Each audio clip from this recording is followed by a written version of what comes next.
When police entered the house, they discovered a whole collection of the woman's late son's dirty laundry. She explained that it made her feel even closer to her son. In the suburbs of a small American town, the family seemed ordinary at first glance. The house they lived in was old, but well-maintained. 4 people lived inside: a 38-year-old woman, her 16-year-old son, and the woman's parents, an elderly couple who kept aloof from the daily affairs of their daughter and grandson. The man, the husband and father of the family, had died several years earlier. His death was officially recorded as an accident, but the family tried to talk about it as little as possible. The reasons were murky. He died suddenly at night, and the circumstances of his death remained unclear to neighbors. After the funeral, the mother found herself at the center of the family's life. She became both the sole parent and the person on whom her son depended emotionally. At first, nothing seemed out of the ordinary. The woman continued to work, ran the household, and her son attended school. But gradually, disturbing patterns began to emerge in their daily life. Neighbors noticed that his mother was overly attentive to the boy. She picked him up from school, controlling his time and social circle. For a 16-year-old, this seemed excessive. He had almost no personal space, and his phone and text messages were often under her scrutiny. According to classmates, he rarely participated in social gatherings and parties. At first, this was attributed to his mother's strict nature, but later it became clear that the reason lay in her obsessive need to keep her son close. What was particularly alarming was the mother's constant search for physical contact. She held her son's hand longer than was customary, hugging him as if afraid to let go. The woman herself explained this by saying that she had lost her husband and was now focusing all her attention on her son. However, the boundaries of parental care gradually blurred. In conversations with relatives, she would emphasize that her son was everything she had, and that without him, her life had no meaning. At first, the son didn't perceive this as a threat. He was accustomed to care and saw nothing special in it. But the older he grew, the more obvious it became that his mother treated him differently than was typical in ordinary families. She would interrogate him meticulously about his personal experiences, his crushes on his classmates, and then, with obvious irritation, say that no one could be closer to him than she was. Such words weren't yet taken seriously at 14, but it was then that the conditions for future tragedy began to take shape. Their relationship at home occupied a special place. The woman's elderly parents, the boy's grandparents, lived a secluded life. They didn't interfere, didn't ask unnecessary questions, and perhaps this is precisely what allowed the mother to set her own rules without outside scrutiny. Her son was increasingly left alone with her, while the elderly couple spent their evenings in their own part of the house. Thus, a closed environment was formed where any manifestations of obsession remained hidden from prying eyes. The turning point came around the time the boy turned 12. From that age, his mother began to treat him like an adult. She discussed her feelings with him, sharing personal details of her life that were typically kept private. In conversations with friends, the woman increasingly mentioned that her son had replaced her husband and that he was the one providing her with the support she no longer had. Such statements were a warning sign, but no one paid any attention to them. In the small community, the internal affairs of neighbors were rarely of interest, and only years later did these testimonies gain significance. School teachers noted changes in the teenager's behavior. At first, he was active, eager to learn, and interested in sports, but then he became withdrawn, often appearing tired and refusing to participate in school activities. The teachers attributed this to his father's death and considered it a normal reaction to loss. However, the internal changes were far more profound. The teenager gradually began to feel increasingly dependent on his mother for his life, and that he was unable to set his own boundaries. By this time, the boy began to show his first attempts to separate himself, connecting with friends and showing interest in girls. But each time his mother reacted harshly. She would throw fits, accuse him of betrayal, and say he was leaving her alone. The teenager, lacking experience and support, began to blame himself and retreated into the confines she imposed. Gradually, he found himself in a situation where his mother became not only a parent, but also someone who demanded his exclusive devotion. It was this period that investigators later identified as the beginning of a pathological dependence within the family. Thus, by the time he was 13, it was clear his mother was failing as a caregiver and was simultaneously transferring the functions of an emotional partner to her son. No one intervened. No one signaled the abnormality of what was happening. the home remained a closed space where a tragedy was brewing, the consequences of which would soon become irreversible. By mid-teens, the changes in her mother's behavior became even more obvious. Outwardly, the family still appeared normal. The home,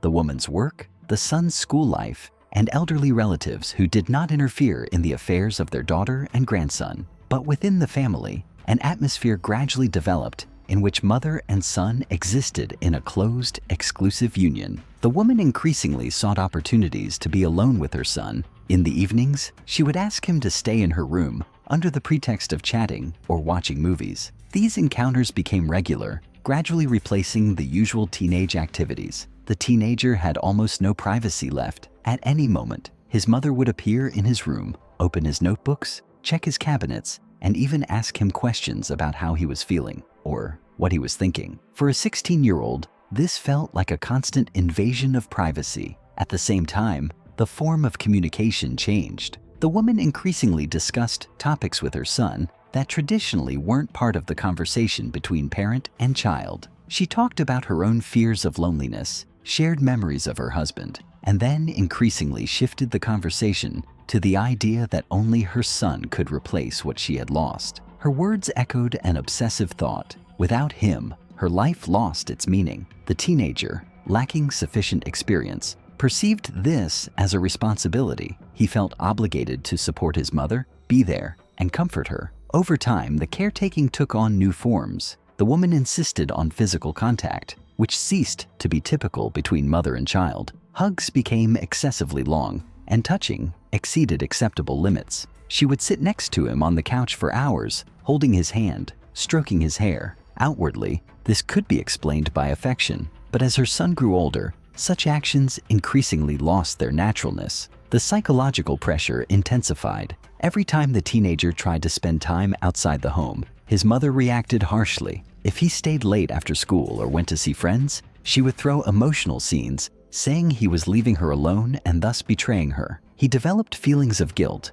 and he gradually withdrew from social contacts. This focused his life solely on his mother, further strengthening her control. By this time, the woman had begun to implant in his mind the idea that they should be closer than an ordinary mother and son. She insisted that their bond was special and that no one else could understand him the way she did. The teenager didn't immediately realize the unnaturalness of such words. To him, it seemed like just another form of care, but in reality, it was preparation for crossing boundaries that would normally remain inviolable. The situation then took on more obvious signs of dependency. The woman established strict rules. He had to share all his experiences with her, tell her every detail of his day, and avoid secrets. If the teenager tried to hide or avoid anything, she resorted to manipulation. She might withdraw, demonstratively stop talking, or threaten to no longer care for him. For a child who had experienced the loss of his father, such threats were significant. He felt alone with her emotional fluctuations,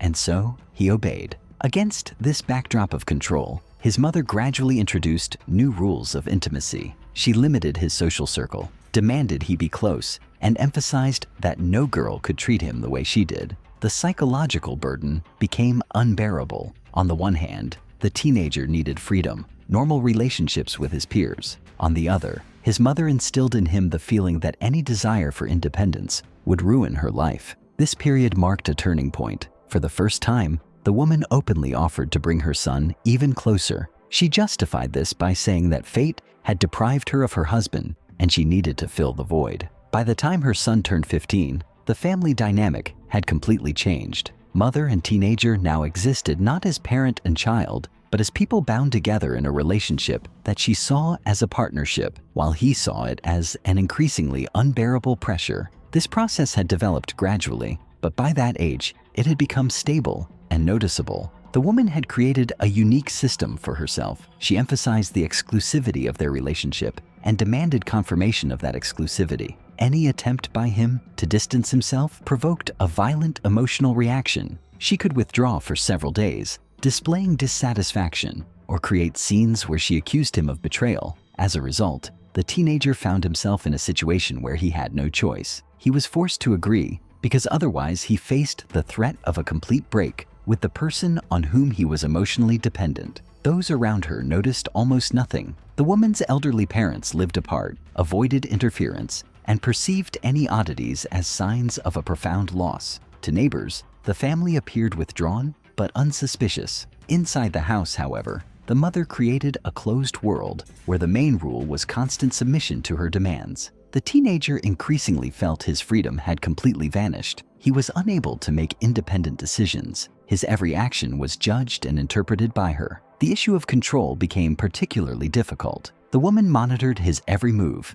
checking who he spoke to, where he was, what time he returned home. If the teenager developed interests outside the home, they were criticized. She instilled in him the idea that any connections with other people posed a threat to their special relationship. Gradually, he developed the belief that normal social contacts were closed to him. Physical intimacy became a constant part of their daily routine. The woman demanded that he be close not only emotionally, but also physically. She insisted on spending nights in the same room with her. This was difficult for her son, but he was already in a position where it was practically impossible to resist. She perceived every refusal as an insult, and the consequences were predictable. Arguments, tantrums, emotional threats. As a result, the teenager found himself in a situation where any attempt at resistance meant the destruction of the relationships on which he depended. His internal struggle intensified. On the one hand, he understood the abnormality of what was happening.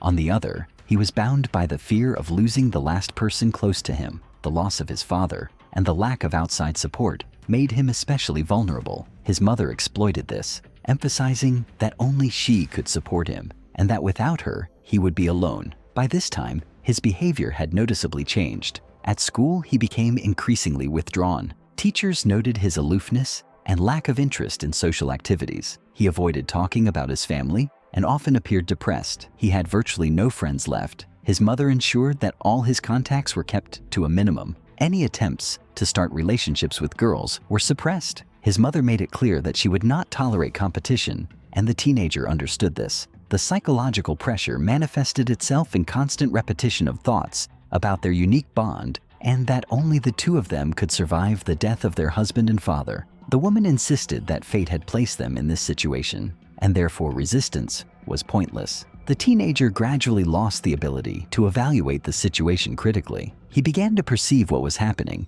as the only possible reality, even as internal resistance built up. Over time, the manifestations of dependence became particularly destructive. The woman demanded constant confirmation of her son's devotion. This manifested itself in restrictions on his personal freedom, in demands to be nearby even when he wanted to be alone. He couldn't lock the door to his room, couldn't have privacy, and couldn't communicate without her supervision. At any moment, his mother could invade his personal space. This atmosphere fostered a sense of hopelessness in the teenager. He increasingly realized that he was in a situation from which there was no escape. Refusing the forced closeness meant losing his mother and being left completely alone. Agreeing to continue meant destroying his own identity. This dilemma became the central element of his inner life. Investigators later noted that it was during this period that the psychological pressure reached its peak. The mother effectively turned her son into an object that had to fulfill her emotional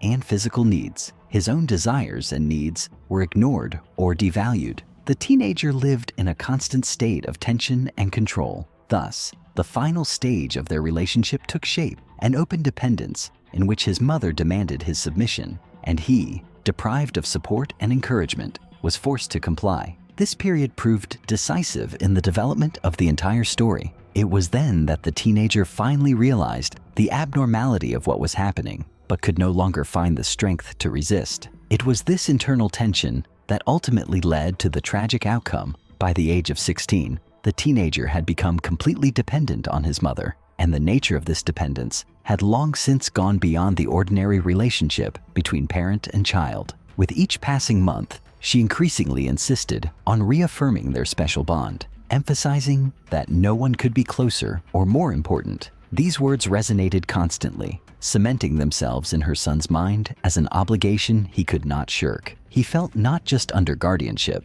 but rather like someone deprived of personal boundaries. His mother interfered in every aspect of his life, from his choice of clothes to his personal habits. She demanded that he stay with her in the evenings, not leave her room, and spend time with her, even when he himself desired privacy. This closeness became a prerequisite for their coexistence. The teenager increasingly realized that their relationship had taken a form that couldn't be called normal. Her behavior suggested a replacement. The husband she'd lost had been replaced by her son. She made no secret of this, emphasizing that only he could fill the void in her life. For him, this meant constant pressure. He felt obligated to be there, to fulfill a role he didn't understand and didn't want to accept. Every attempt at resistance ended the same way. The woman responded with accusations, tears, and emotional manipulation. She could remain silent for hours, displaying resentment, or openly admit he had betrayed her. As a result, the teenager always returned to the imposed framework. His internal protest clashed with guilt,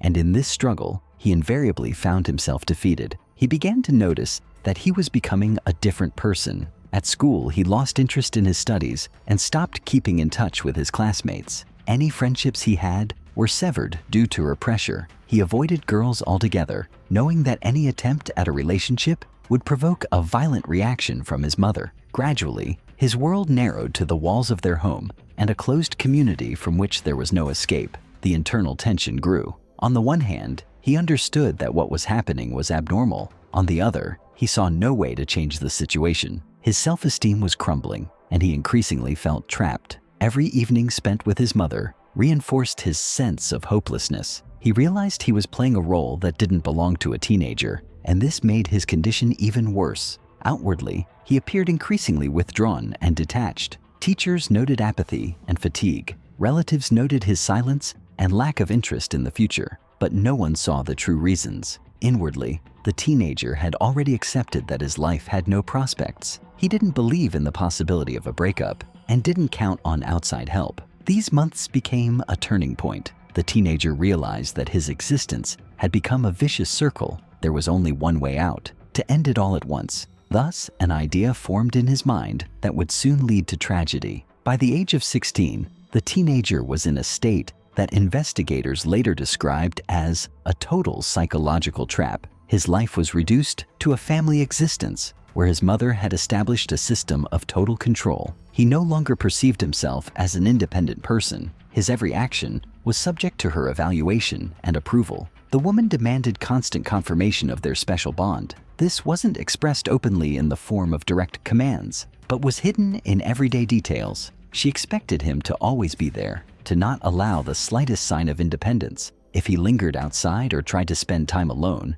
she reacted violently, creating an atmosphere of guilt and fear. Gradually, the teenager developed the feeling that his entire existence should be devoted to her needs. This pressure was destroying his psyche. He understood the abnormality of what was happening, but deprived of support and external encouragement, he found no way to break the vicious cycle. His own desires and aspirations were relegated to the background. He stopped talking about the future, made no plans, and avoided any discussion of what awaited him after school. He had already internally accepted that he had no future. By this time, relationships within the home had become even more withdrawn. His grandparents, though living nearby, remained aloof, not interfering or asking questions. They observed changes in their grandson's behavior, but attributed them to adolescence and the trauma of his father's death. In doing so, they effectively left him to face his mother's pressure alone. The teenager tried to find ways to escape his control, at least temporarily. He would sit alone for long periods, go out at night, but each time he returned to the same environment. His silent resistance was futile. His mother continued to insist on the exclusivity of their relationship, and any distance from him was perceived as a threat. The decisive moment was an internal turning point. He realized he could no longer exist in a situation where his life was subordinated to the expectations of others and devoid of a future. Gradually, a single idea took hold in his thoughts: to end this forever. This decision wasn't sudden. It matured over months, becoming increasingly concrete until it finally took shape. One spring morning, he left his house and headed toward the bridge. Witnesses recalled him walking alone, calmly, without any signs of panic. No one stopped him or asked any questions. Within minutes, it was all over. His body was discovered under the bridge, and to most, it looked like the typical suicide of a teenager unable to cope with life's pressures. But soon, as the investigation began, details of his family life began to emerge. The teenager's diaries and conversations he left behind in letters hinted that his mother had created an atmosphere of extreme dependence in which he felt obligated to fulfill a role inappropriate for his age. These entries became the key to understanding the causes of the tragedy. The woman was arrested. Her actions, her obsessive desire to keep her son close, and her substituting her son for her husband were examined in detail at trial. Prosecutors emphasized that this psychological dependence was the primary factor leading the teenager to commit suicide. She was convicted. The story has gone down in crime news as an example of how hidden obsession and psychological pressure within a family can lead to catastrophic consequences.